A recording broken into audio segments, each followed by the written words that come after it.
سمیہ کا پرخلوص انداز وردا کے چہرے پر ایک مبہوم سی مسکراہٹ دوڑا گیا تھا اور اس کی حسین آنکھوں میں ایک عجیب سی چمک ابھری تھی۔ سمیہ ملازم سے چائے کا کہہ کر پھر سے اس کے پاس آ بیٹھی۔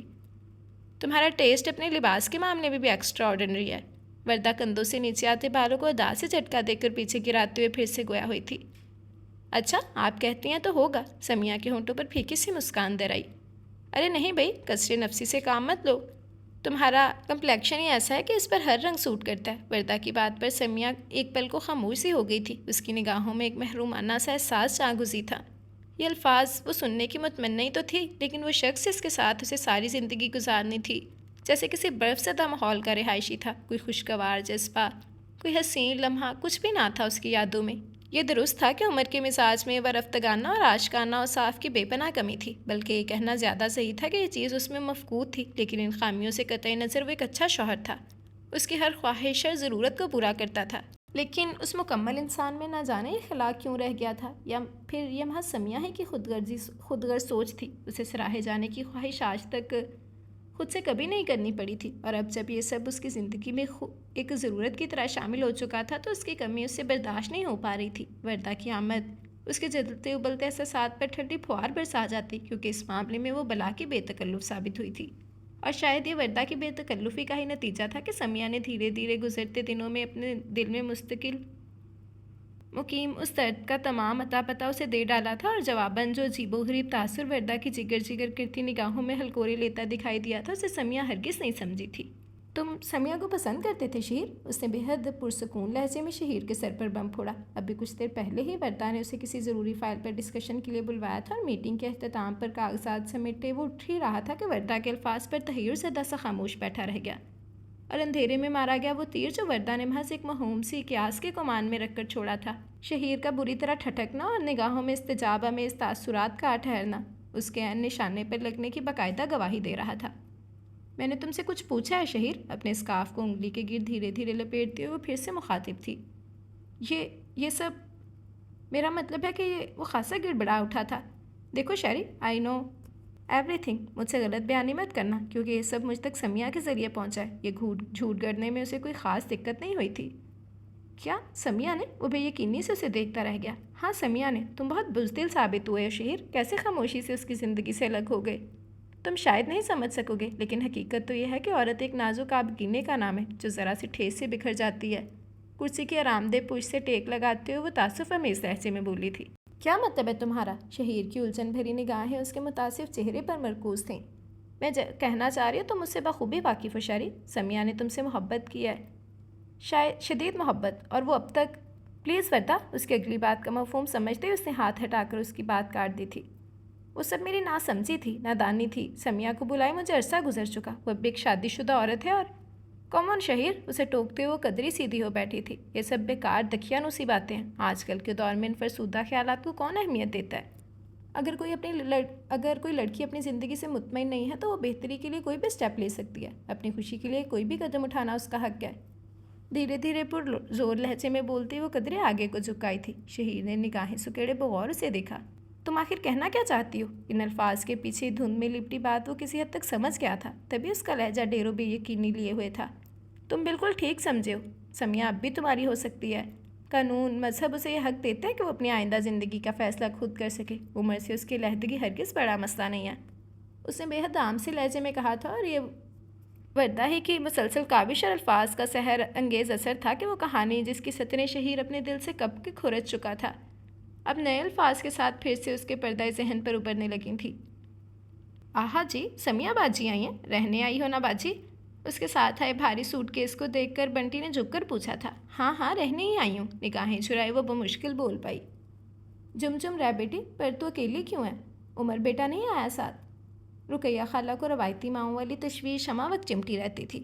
بتایا تو تھا اماں نے اپنی فیکٹری کے کسی کام کے سلسلے میں اسلام آباد جانا تھا۔ ارے ہاں یاد آیا، بس اس بڑھاپے کے ایک سوغات پر بھلکڑ پن بھی ہے۔ چل خیر، اسی بہانے ہی کچھ دن میرے پاس بھی گزرے تمہارے۔ اس کی سوچوں خیالات سے بے نیاز انہوں نے دھیرے سے ہنس کر کہا تھا، جبکہ اس کا ذہن پھر سے وردا کے کل کے ان الفاظ میں اٹک کر رہ گیا تھا۔ شہیر تمہیں اب بھی بہت یاد کرتا ہے سمیہ، دن میں کئی بار تمہارا تذکرہ ہوتا ہے۔